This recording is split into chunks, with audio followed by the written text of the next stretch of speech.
stuff she did. You know what I mean? So that was another problem, holding on to people for too long. Okay, so you got to implement some rules inside your company. 1 strike, 2 strike, 3 strike, you're gone, or something. Some people have 1 strike, you're gone in their company. But implement something and don't hold on to the bad people for so long. You gotta let them go. Okay. Number 7. I know a lot of people go through this same thing, and it is not being organized. I know I'm not the only one. Okay, so as a brand new business owner, you are all over the place sometimes. You got mop buckets in the car and vacuums and brooms slapping the kids in the face, and your office is a mess. And I'm here to tell you that if you can create a day out of the week to organize, cleanliness is next to godliness. A clean office equals a clear mind, if that makes any sense to you.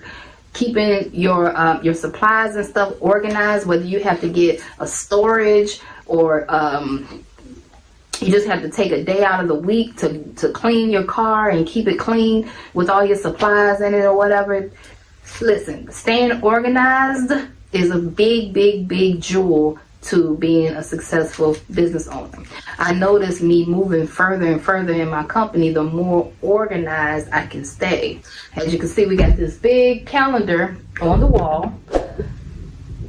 Yep, I got it from Staples, okay? And the reason I decided to get it was, you know, we're not going to remember everything. As humans, you're not going to remember everything. You know, as a business owner, you got a lot going on. I got family stuff going on. I got doctor's appointments I got to remember. I have my spouse, you know, I have birthdays. I have a lot of things going on in my world. So I need to stay organized. I need calendars. I need reminders, you know, going on. So staying organized, that was one of my main things that I couldn't stay organized.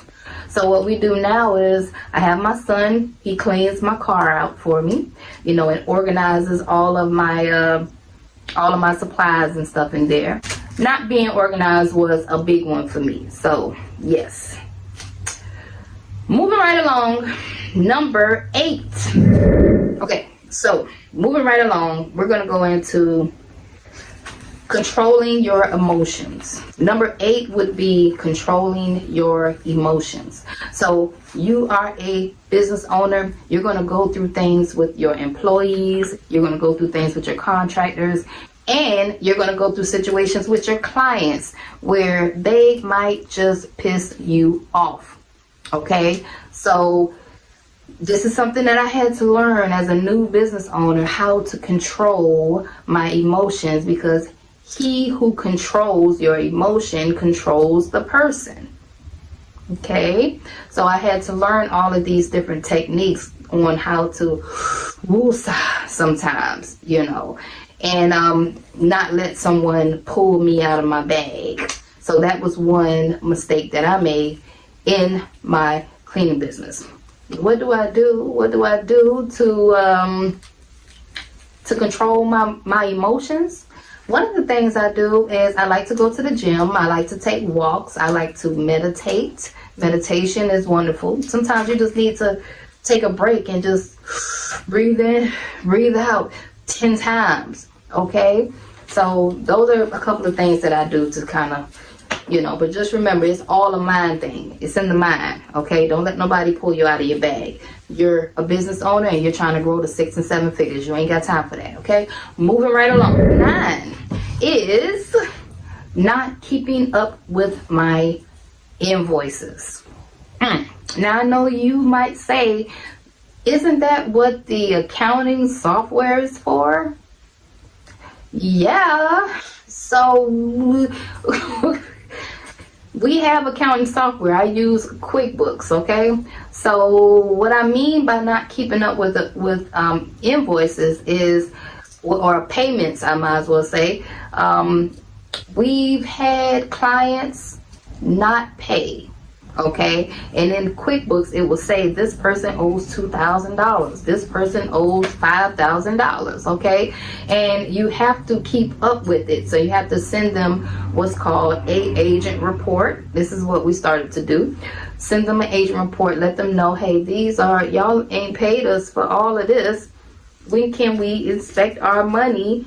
Okay, and when I was running everything myself, my office work and cleaning, you can get behind. You're not going to remember $100,000 worth of work. You're not going to remember who owes you, and you're paying people and stuff like that. So not keeping up with who owed me money ended up being a very, very, very bad thing in my company. Okay, very bad.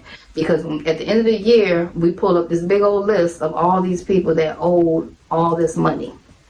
Okay, and some of the money we still didn't get paid. Okay, so it ended up being pretty bad at the end, but it was a learning experience that I went through. That's why I'm talking about it now. Stay up on top of your invoices. Look inside your QuickBooks or whatever software that you're using and see who owes you money. Okay, and then you need to develop a system that sends them an agent report or sends them an Excel or something that says, hey, you guys owe these. When can we be expecting this payment? Okay, so that was another big one for us, not keeping up with invoices. Okay, and last but not least, cash flow. I had a bad cash flow problem in the beginning. Okay, so the main thing you want to do is if you have a staff and you're like hiring and you got like 4 or 5 people helping you out, you need to learn your cash flow pattern. You need to learn when your checks are coming in, how much is going out. It's going to start getting a little technical the more money that you're making. And also, you need to make sure you're not overworking people. Like you might have, if you only have $5,000 in your account, you need to only be working people up to $5,000.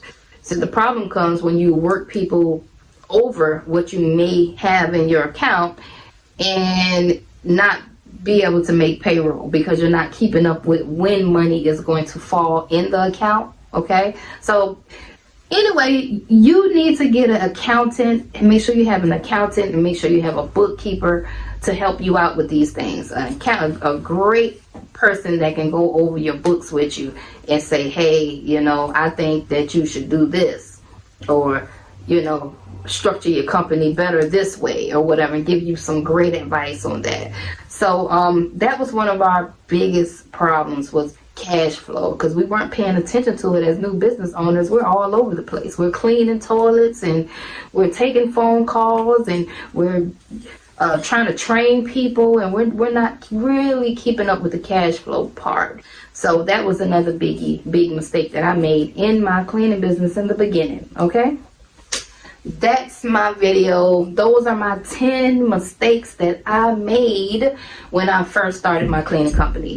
What mistakes did you make in your cleaning business, or what mistakes are you still making?